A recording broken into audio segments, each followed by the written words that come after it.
Halo semuanya, selamat datang di sesi bedah materi kita. Hari ini kita bakal ngebahas sesuatu yang jujur aja, sering banget dianggap kayak monster menakutkan buat mahasiswa tingkat akhir. Yap, teori akademik. Tapi, tahan dulu keluhan Anda. Di sesi ini kita sama sekali nggak bakal memperlakukan teori kayak tugas hafalan ngebosenin dari buku tebal. Justru sebaliknya, kita bakal bedah ini sebagai alat bertahan hidup paling ampuh yang Anda butuhkan buat ngeberesin skripsi. Kita mulai dari hal yang paling relate ya. Pernah nggak sih Anda nanya ke diri sendiri, kenapa ya revisi bab 2 skripsi itu selalu aja penuh sama coretan tinta merah dari dosen pembimbing? Sakit rasanya kan? Anda pasti pernah natap draft yang udah dikerjain begadang semalaman, terus mikir, ini sebenarnya yang salah apa sih? Ini tuh struggle yang nyata banget dan hampir semua mahasiswa ngalamin momen nyesek di mana tulisan kita tiba-tiba ditolak mentah-mentah. Nah, coba deh kita lihat ilustrasi ini. Di sebelah kiri, ada ekspektasi indah kita. Duduk nyantai di kafe estetik, ngetik sambil ngopi, terus tinggal copy-paste berbagai definisi dari buku metodologi biar bab 2 kelihatan tebel dan meyakinkan. Tapi realitanya, kertas penuh coretan merah. Dosen nanya, loh ini teorinya mana? Atau, terus hubungannya sama kasus kamu apa? Ini mah cuma kumpulan definisi. Kenapa kita bisa sampai berdarah-darah begini? Soalnya, kita sering banget kejebak mikir kalau teori itu sekedar kamus hafalan. Padahal, aslinya jauh dari itu. Makanya, di sini kita harus banget ngerombak cara pandang kita. Mulai detik ini, coba deh anggap teori itu sebagai cheat code atau kode curang paling sakti buat skripsi Anda. Yah, beneran. Ini tuh jalan pintas yang cerdas dan 100% legal. Teori itu bukan halangan yang dibikin dosen buat nyusahin Anda. Teori adalah alat super kuat yang bakal aktif ngebantu Anda mecahin masalah di lapangan dan jadi tameng argumen Anda waktu diserang penguji pas sidang nanti. Biar lebih gampang ngebayanginnya, gini. Dalam dunia ilmiah, teori itu ibarat lensa kamera atau filter di smartphone Anda. Bayangin pas Anda turun ke lapangan, Anda dihadapin sama tumpukan data mentah, grafik yang bikin pusing, dan laporan keuangan yang berantakan. Semuanya kelihatan blurry, kabur, dan membingungkan banget kan? Nah, lensa teori ini yang bakal ngejawab pertanyaan kenapa dan gimana sesuatu bisa terjadi. Lensa ini bakal bikin fenomena yang tadinya berantakan jadi fokus dan tajam, nyaring semua noise dan ngebantu Anda ngelihat pola yang tadinya ngumpet. Buat ngebuktiin seberapa tajamnya lensa ini, kita ambil contoh beberapa misteri di dunia bisnis yang sering bikin kita mikir keras kalau dilihat tanpa kacamata teori. Pernah kepikiran nggak kenapa sih manajer tuh hobi banget ngakalin angka laba atau mainin metode penyusutan? Atau ini deh, kenapa perusahaan yang baru aja kena skandal pencemaran lingkungan parah, tiba-tiba besoknya rajin banget rilis laporan CSR?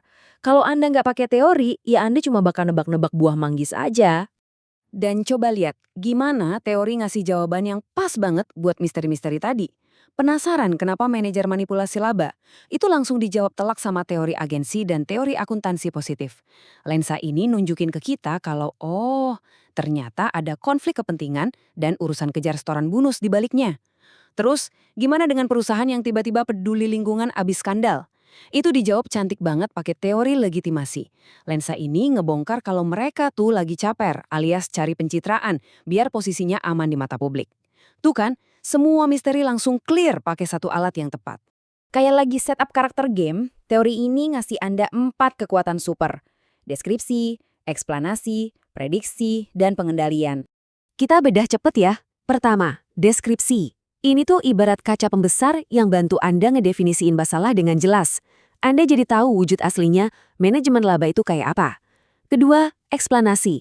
Ini yang bantu Anda nyari tahu sebab akibatnya. Kenapa dimanipulasi?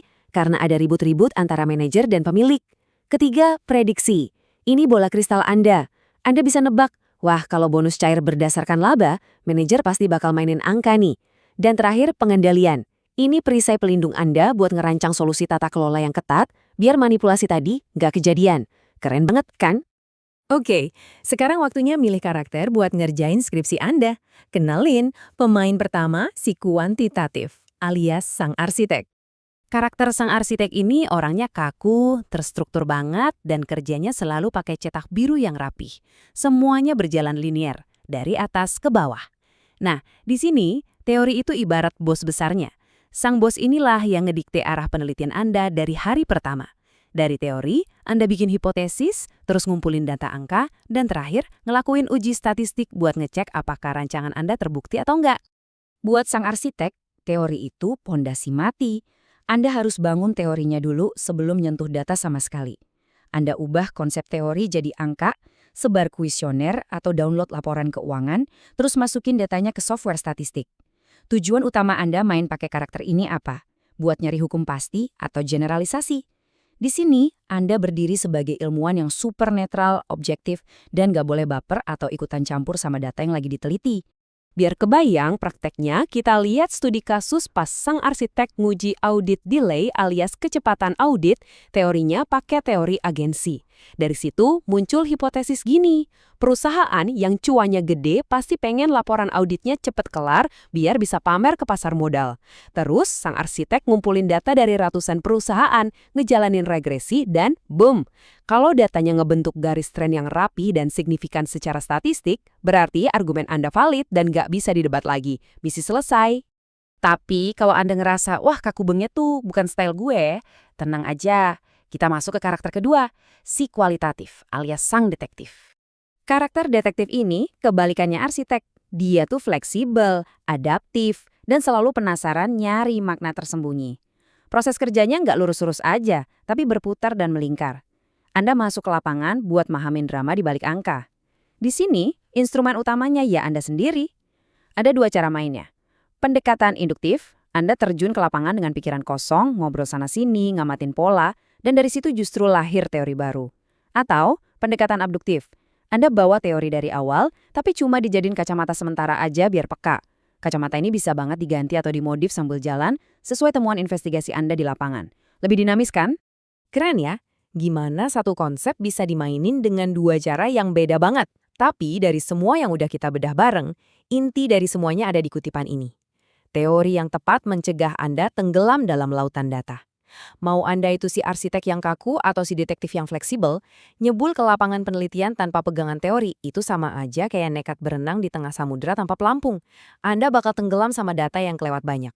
Teori itulah pelampung Anda. Jadi sekarang semuanya udah jelas kan? Teori itu bukan beban hafalan, tapi justru lensa, kekuatan super, dan cheat code terpenting buat skripsi Anda. Nah, saya mau nutup sesi ini dengan satu pertanyaan buat Anda.